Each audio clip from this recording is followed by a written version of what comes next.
And this is why you don't feel the Earth spinning. Not because it isn't spinning, not because physics is lying to you, but because the acceleration involved is tiny compared to the forces you're already living with all the time. Now here's where a lot of people make a mistake. They say, so we don't feel it because gravity cancels it out. That's not quite right. Gravity doesn't cancel the rotation. It enables it. Without gravity, the rotation would fling you off. With gravity, the rotation is gently accommodated like a slow dance rather than a violent ride. This difference matters because if you move to a different planet or change the speed of rotation or change the size of the planet, the conclusion changes. The idea transfers. The memorized sentence does not. Let's push the picture a little further. Imagine the Earth suddenly started spinning faster. Not absurdly fast, just fast enough that the required inward acceleration matched gravity. What would happen? You wouldn't feel heavier, you'd feel lighter. Your weight would decrease. At a certain point, you could jump and not come back down. Not because gravity vanished, but because it was completely used up, providing the inward acceleration for rotation.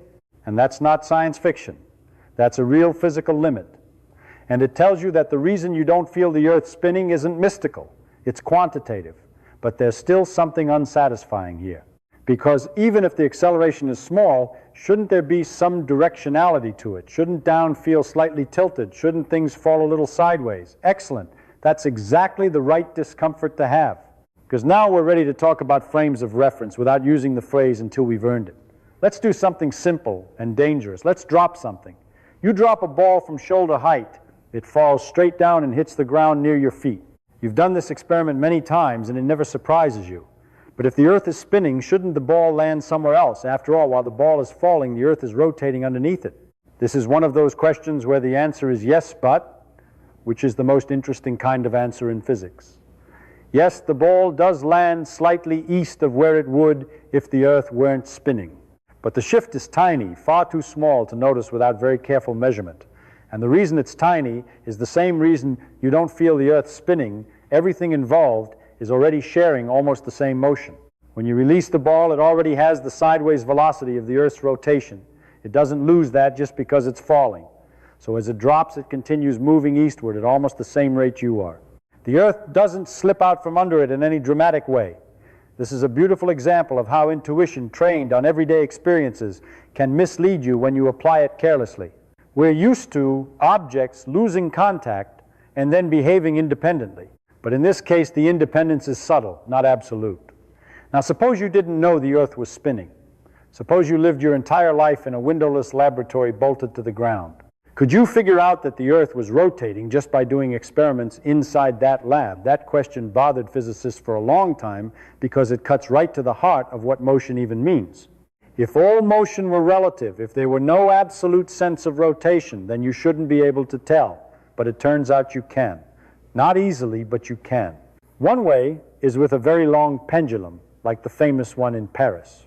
You set it swinging, and over the course of the day, its plane of swing appears to rotate. But it's not the pendulum that's rotating, it's the Earth beneath it. Another way is with gyroscopes, which stubbornly maintain their orientation in space.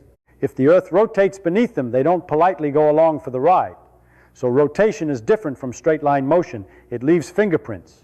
And yet those fingerprints are faint unless you build very sensitive instruments. And now we can say something that sounds philosophical but is actually very practical. Your body is a terrible detector of slow, large-scale rotations. It's just not built for that job.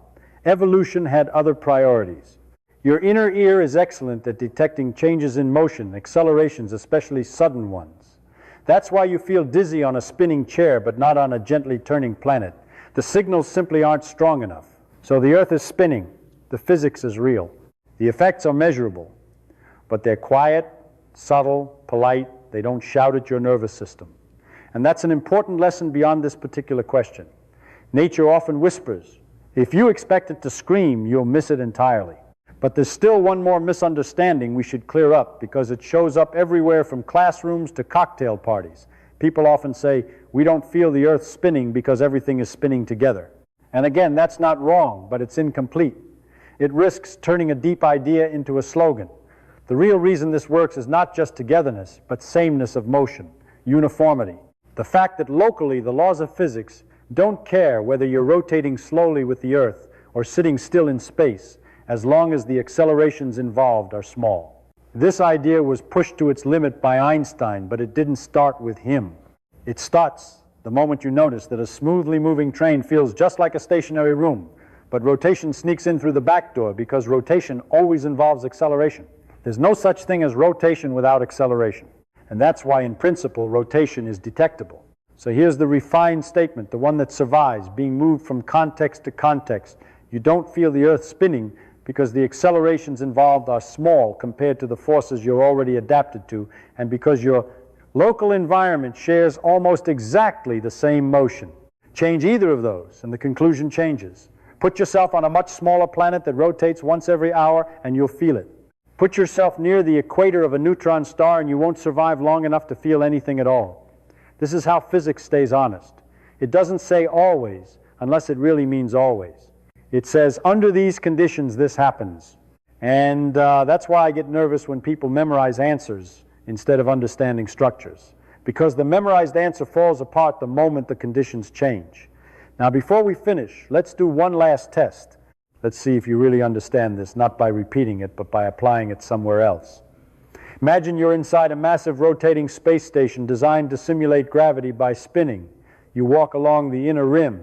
You feel pulled outward toward the wall. You drop a ball, and it curves as it falls. You definitely feel the rotation. Why? Because now the rotation is fast, the radius is smaller, and the acceleration is comparable to what your body notices. Same physics, different numbers, different experience. That's the transfer. That's the test. So why don't we feel the Earth spinning? Because feeling is not about speed, it's about change. Because acceleration matters, and the Earth's rotation is slow and gentle on a scale that dwarfs us. Because gravity is doing the quiet work of keeping us moving in a circle without complaint. And because our bodies are exquisitely tuned to some signals and almost blind to others. But the most important part is this: nothing about this answer depends on Earth being special. You can move it, stretch it, shrink it, change the rotation rate. The reasoning survives. And that's what good explanations do. They travel.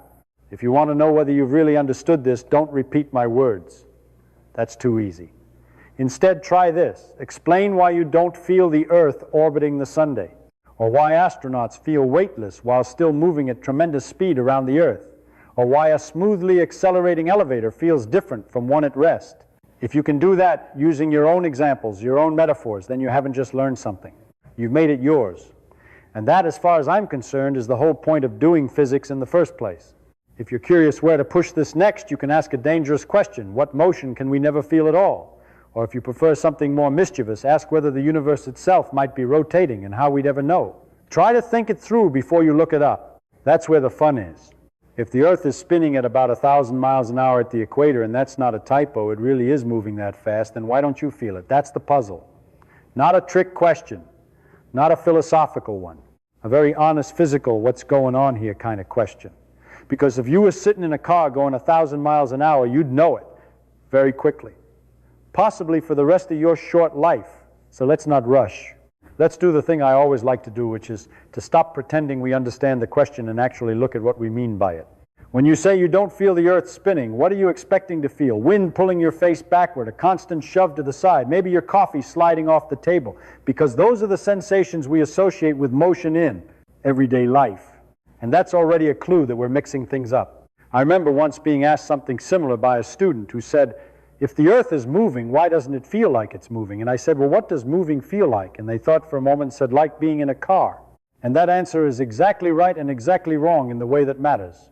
Because when you're in a car, what you feel isn't motion. What you feel is change. You feel the car speeding up, slowing down, turning, stopping suddenly when the driver sees a squirrel and panics. You don't feel the steady cruising down the highway when everything is smooth. In fact, if the road is flat, the engine is quiet, and the suspension is good, you might forget you're moving at all. So already we have a suspicion. Maybe motion itself isn't something you feel. Maybe what you feel is acceleration changes in motion. That's an idea worth playing with. Let's not commit yet. Let's see where it leads. Imagine you're on an airplane.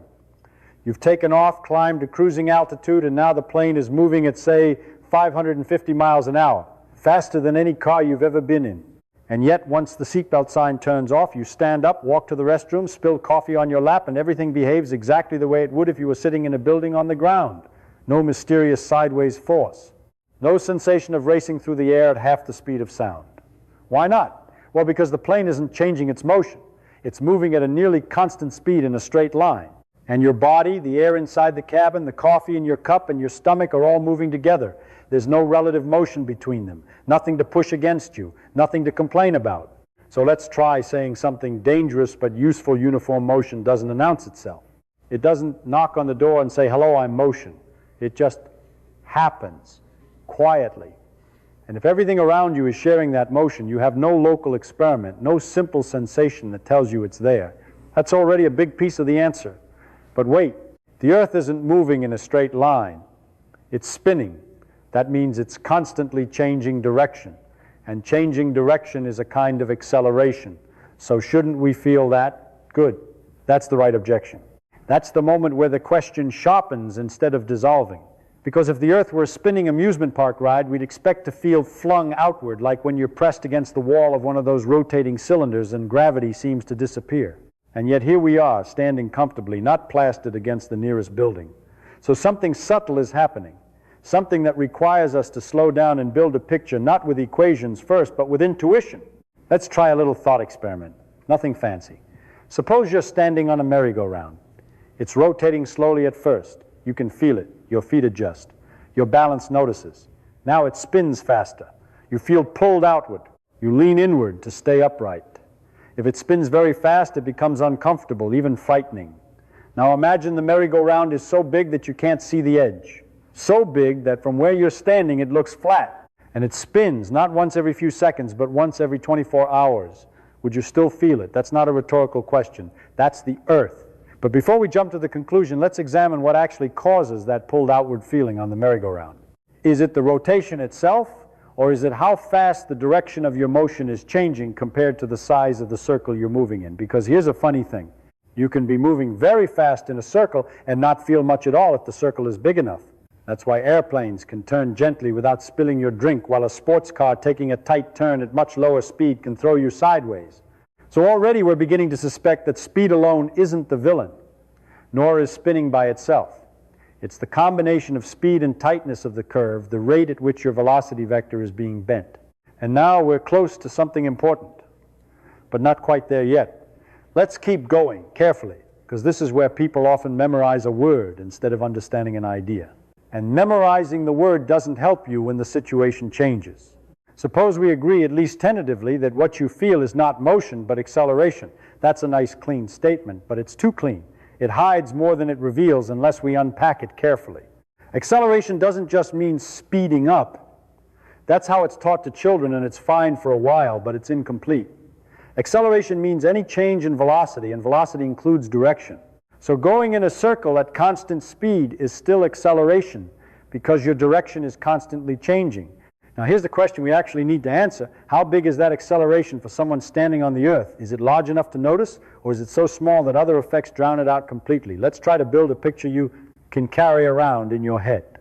Imagine you're holding a ball on a string and swinging it in a circle over your head. If you swing it fast, the string pulls hard on your hand. If you swing it slowly, the pull is gentle. The faster the ball goes, or the smaller the circle, the harder you have to pull to keep it moving in that curve. Now replace the ball with yourself, replace the string with gravity, and replace your arm with the entire Earth. Gravity is pulling you inward toward the center of the Earth. That inward pull is what keeps you moving in a circle as the Earth spins.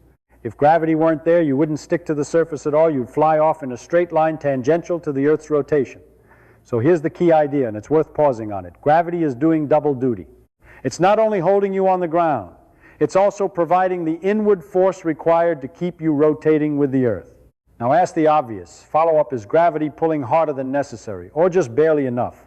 If gravity were only just enough to keep you moving in a circle, you'd feel very light, almost weightless. If it were weaker than that, you'd lose contact with the ground. But that doesn't happen. In fact, gravity is much stronger than what's required to keep you moving in that slow, enormous circle. How much stronger? Enough that the extra acceleration from Earth's rotation is only a tiny fraction of the gravitational pull you feel every day. And this is where numbers help, not because they're fancy, but because they keep us honest. The Earth rotates once every 24 hours. That's painfully slow compared to, say, a carnival ride. And the radius of the Earth is enormous, about 6,400 kilometers. When you put those together, the acceleration required to keep you moving in that circle turns out to be about 0.3% of the acceleration due to gravity. That's not a typo. 0.3%. So what you feel as your weight is already dominated, overwhelmingly dominated by gravity, the effect of rotation slightly reduces that weight at the equator, but by such a small amount that your body doesn't notice. Your bathroom scale barely notices.